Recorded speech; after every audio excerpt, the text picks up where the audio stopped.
নিজেকে বদলাচ্ছেন, খুবই ভালো। কিন্তু নিজেকে ঠিক কী কারণে বদলাচ্ছেন? আহ, নিজেকে ভালোবেসে, নিজের ভালোর জন্য, নিজের বা কাছের মানুষগুলোর জন্য, মানে তাদের ভালোর জন্য নিজেকে বদলাচ্ছেন, নাকি অন্য কাউকে ভালোবেসে তার মনের মতো হওয়ার জন্য, তাকে খুশি করার জন্য নিজেকে বদলাচ্ছেন? যদি এমন হয় যে নিজের জন্য নিজেকে বদলাচ্ছেন, তাহলে obviously it's a great decision. কিন্তু যদি অন্য কারোর জন্য নিজেকে বদলানোর চেষ্টা করে থাকেন, তাহলে আমি বলবো থেমে যান। কারণ দিন শেষে দেখবেন আপনি যার জন্য নিজেকে বদলানোর চেষ্টা করেছেন, যার জন্য নিজেকে ভেঙে চুরে গুঁড়িয়ে এতটা পরিবর্তন করে গড়ে তুলেছেন, কোনো লাভ নেই, কোনো লাভই হয়নি। দেখবেন সেই মানুষটার কাছে আপনার সেই মূল্যায়নটা দিন শেষে নেই। আপনার এত এফোর্টস, এগুলোর কোনো মূল্যায়ন তার কাছে থাকবে না। তখন আপনি কষ্ট পাবেন, আর কিছুই না।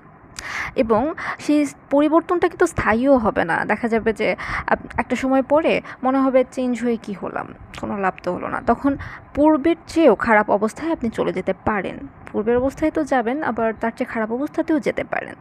তাই যদি পরিবর্তন করতেই হয়, তাহলে নিজের জন্য নিজেকে ভালোবেসে পরিবর্তন করুন। আদারওয়াইজ অন্য কারোর জন্য নিজেকে পরিবর্তন করার কোনো দরকার নেই। যে ভালোবাসবে, সে আপনি ঠিক যেমন, সেটা জেনেই আপনাকে ভালোবাসবে। Mind it. নিজেকে বদলাচ্ছেন, খুবই ভালো।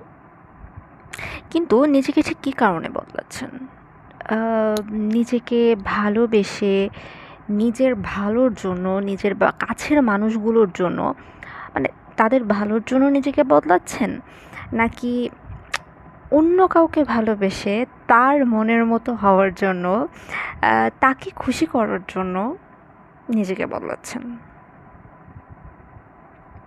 যদি এমন হয় যে নিজের জন্য নিজেকে বদলাচ্ছেন, তাহলে obviously it's a great decision. কিন্তু যদি অন্য কারোর জন্য নিজেকে বদলানোর চেষ্টা করে থাকেন, তাহলে আমি বলবো থেমে যান।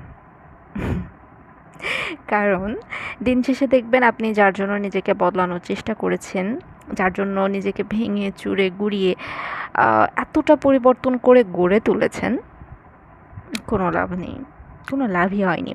দেখবেন সেই মানুষটার কাছে আপনার সেই মূল্যায়নটা দিন শেষে নেই। আপনার এত এফোর্টস, এগুলোর কোনো মূল্যায়ন তার কাছে থাকবে না।